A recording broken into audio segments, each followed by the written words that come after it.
Alpha Yumi, are we ready to proceed? Absolutely. Forgive the delay. Now then, Mother Teresa, I won't take up much of your time today, and certainly you're in no need of an introduction. I don't mind. Very well then. Mother Teresa, you are a soon-to-be canonized saint and a recipient of the Nobel Prize for Peace. You were born in Albania, which tells me you know how to handle a firearm. Yet, by the age of 12, you desired to serve God. By age 18, you entered the convent, and by age 21, you left for the slums of Calcutta, and soon after began ministering to the sick and dying, which you did with mercy, love, grace, and generosity for the rest of your life till the day you died, correct? Yes? Yes, absolutely yes. Now then, Mother, I call you to the stand today for a special purpose. And what is that? Yes, I'm coming to it. Mother, your life and subsequent canonization suggests to me that you know a thing or two about God and the life of the Spirit, yes? I know what I know. What do you want to know? Yes. Mother, is there a hell? I hope not, but I think so. Judas Iscariot, he is in hell, yes? Well, we can't never know for sure, but it don't look good. Should we feel sorry for people who are in hell? Very sorry, Jeff. Does God feel sorry for people who are in hell? Oh, more sorry than us, Jeff. Yes.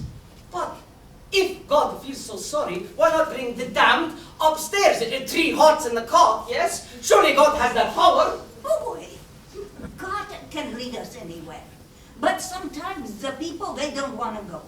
And if the people don't want to go, then what are you going to do? But surely these people don't prefer to go to hell. Oh, you'd be surprised. Do you know what despair is, boy? Mother, illuminate me.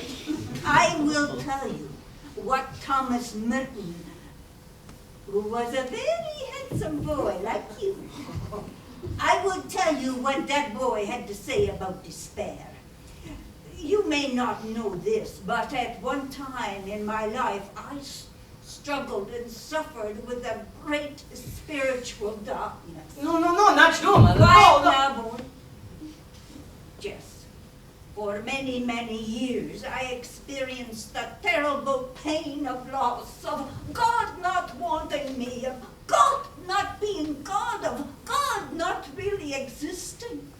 One day, I confided my feelings to a friend, an Irish nun, one of the sisters from Loretto in Dublin, Ireland. My friend, Sister Lena, she quoted to me Thomas Merton on the subject of despair. She said,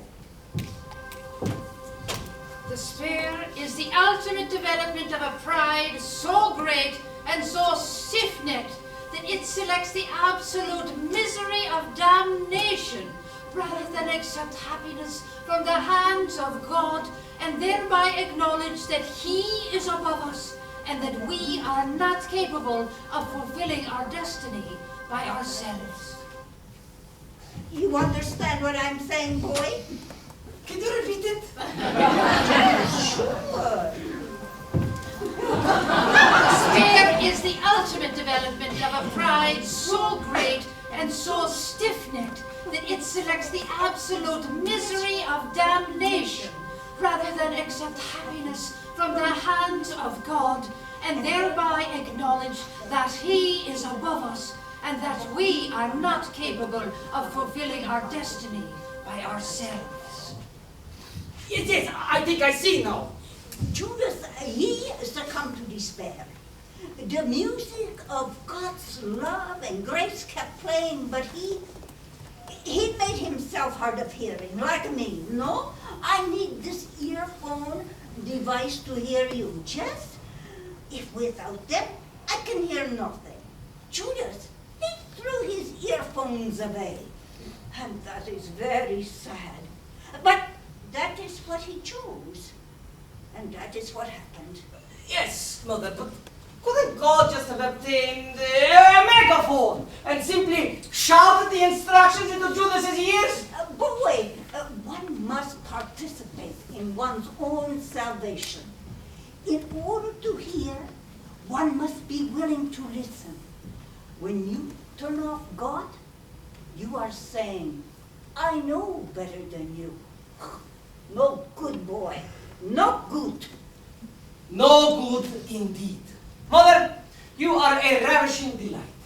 And I thank you for your astute and expert testimony. Ross?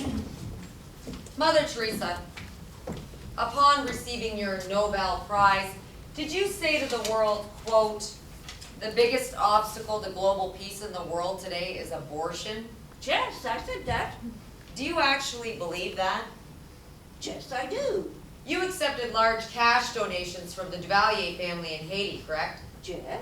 Duvalier being a dictator who murdered and stole from his people? He gave, I took. Blood money? Oh, cashier's check. You also took money from Charles Keating, a savings and loan scam artist who robbed American citizens of billions of dollars. For the poor, I took it.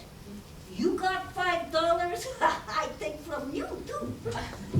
You opposed the Vatican II reforms, which among other things called for a long overdue official condemnation of anti-Semitism as it relates to the death of Christ.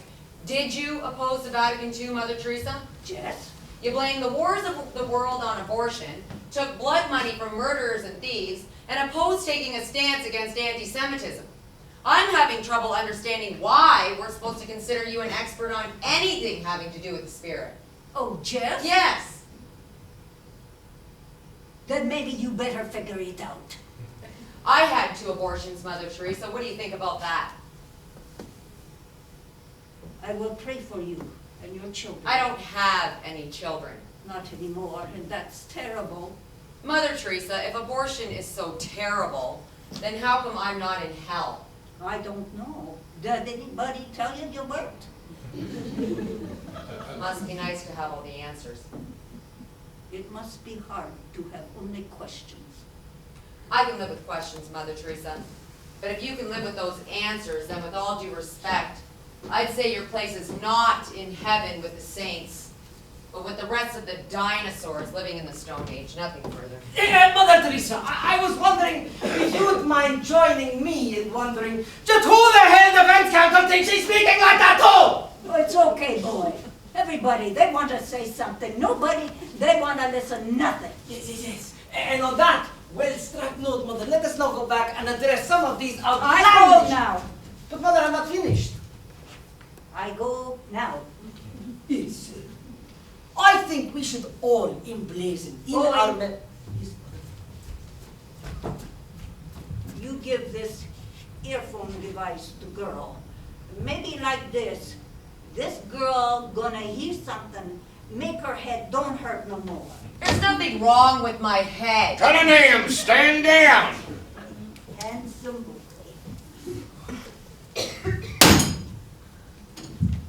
Next witness.